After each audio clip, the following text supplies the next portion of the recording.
So the iPhone XR is in a very, very weird spot, and I never thought this would happen so early on in the XR's lifespan. Now, some caveats, I think this iPhone is probably going to last a little bit longer than what the iPhone X lasted for, but I do think it's a really weird thing that Apple kind of did with iOS 17, and I'm going to continue talking about it because it's such a weird, situation. So basically, a year and 1 month ago, like I mentioned last week when iOS 17 came out, the iPhone XR was pretty much like fourth in place in terms of generations to being discontinued. We had the 6S, 7, then the 10 series, and then we had the iPhone, XR right after that, the 2018 iPhones. Now this iPhone is first in place of getting drop support. So if Apple was to go and drop support of this current generation of iPhones, it would basically be the iPhone XR. So because of that, this iPhone went from an iPhone that was, I would easily recommend a ton of people to buy, to now being an iPhone that I'm not too sure how I would recommend or who I would recommend this iPhone to. I think this iPhone is still pretty powerful enough. I think this iPhone is still getting,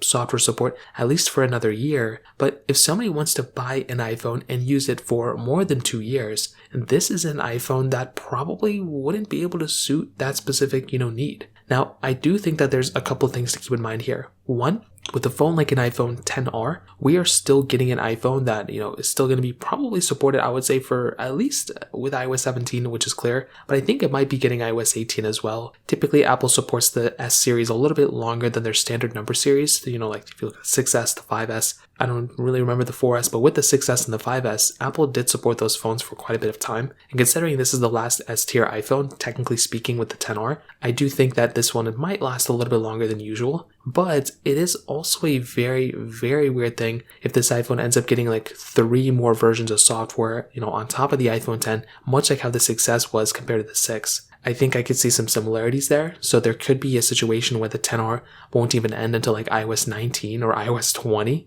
Something like crazy like that could happen. Crazier things have happened before. If you look at the iPhone, 5S, that ended up getting a couple more versions of software than its previous generation, as well as the iPhone 6S over the 6. That iPhone also lasted for a long period of time. So I think there could be some overlap there. I'm not 100% too sure what's going to happen there either, but it is a possibility. Now, that does take us up until today. This iPhone is probably going to go down in value a little bit more, currently with iOS 17, but also with the next iPhones coming out too. So I wouldn't be surprised if these iPhones are selling for like $150, probably around there. The iPhone X is probably going to go down to maybe about $120 very soon too. So there's going to be a lot of cheap iPhones available, but the iPhone XR is in a very weird situation if you ask me right now. So that pretty much covers it up. If you have any other thoughts or questions, let me know in the comment section below. Hit the like button, that would mean so much, but definitely hit that subscribe button. More importantly than everything else, I love every single one of you guys. Hopefully I'll catch you guys in the next video. Peace out till then.